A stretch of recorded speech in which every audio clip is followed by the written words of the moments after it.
আসসালামু আলাইকুম।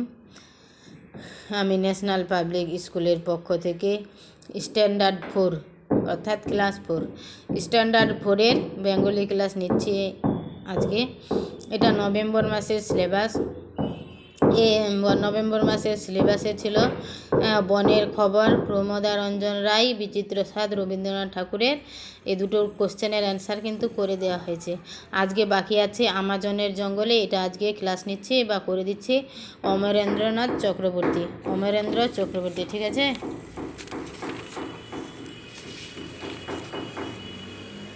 যেমন প্রথমেই দেখো, প্রথমে কি আছে, আমাজনের জঙ্গলে অমরেন্দ্র চক্রবর্তী।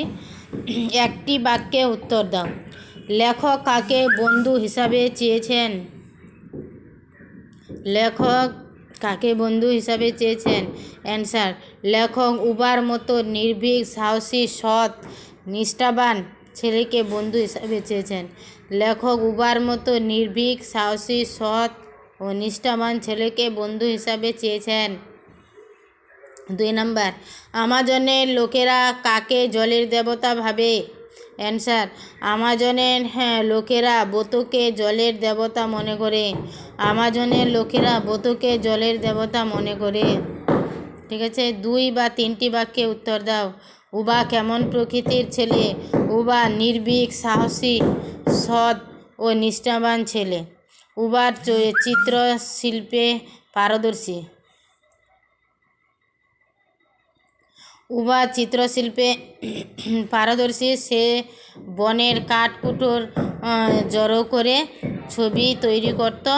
উবা ছোট থেকে জঙ্গলে বাস করে। সে জঙ্গলে প্রকৃতিটাকে ভালো করে জানে।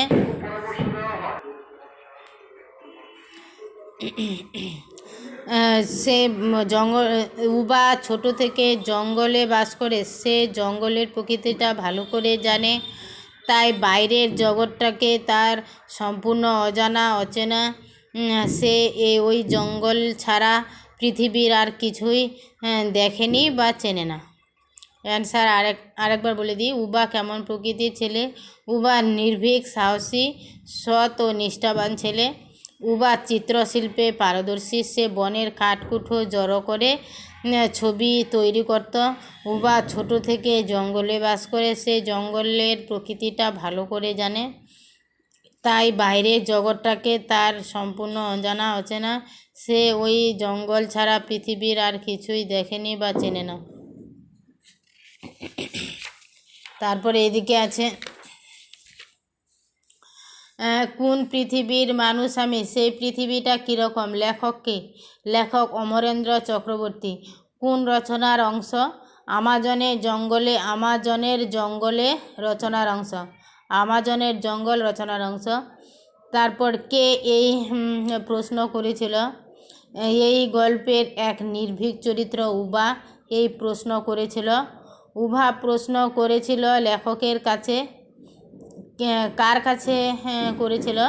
উবা প্রশ্ন করেছিল লেখকের কাছে পৃথিবী সম্পর্কে, কলকাতা সম্পর্কে জানতে, কারণ সে আমাজনের জঙ্গল ছাড়া পৃথিবীর কিছুই দেখেনি বা চেনে না, ঠিক আছে।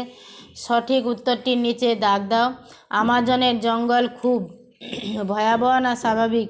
অ্যান্সার, আমাজনের জঙ্গল খুব ভয়াবহ। ওই জঙ্গলটা খুব ভয়ঙ্কর জায়গা। বাঘ, ভালুক, সিংহের ওখানে বাস ছিল, তাই খুব ভয়াবহ। আমাজন নদী খুব বড় না ছোট? আমাজন পৃথিবীর 2য় বৃহত্তম নদী, তাহলে আমাজন নদী খুব, পৃথিবীর মধ্যে 2য় যদি হতে পারে তাহলে তো এটা বড় নদী, তো অ্যান্সার হবে বড় নদী। আর এখানে যে আছে 5 নম্বরে, এটা শব্দার্থ লেখো। ওটা শব্দার্থ না, টাইপে হয়তো ওখানে সমার্থক না দিয়ে শব্দার্থ দিয়ে দিয়েছে। এটা হবে সমার্থক শব্দ লেখো। সমার্থক শব্দ একই অর্থের ভিন্ন অর্থ, ঠিক আছে।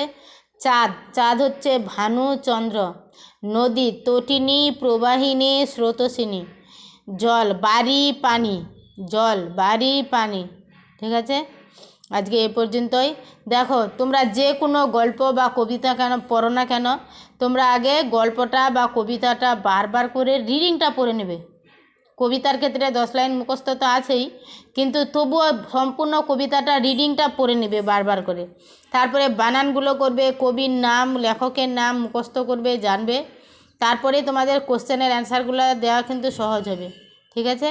বানানের দিকে লক্ষ্য রাখতে এ কারণেই বারবার বলি, কারণ যে বাংলায় বানান ভুল হলে নাম্বার কাটা যাবে। দ্বিতীয় কারণ হচ্ছে বানান ভুল হলে নাম্বার মানে তো আলাদা হয়ে যাবে, মানে আলাদা হলেই তো ভুল হবেই, তা ভুল হলেই নাম্বার কাটা যাবে, ঠিক আছে। তাই বানান তোমরা শুদ্ধ করে পড়বে, লিখবে, আর গল্পটাকে বারবার করে পড়বে।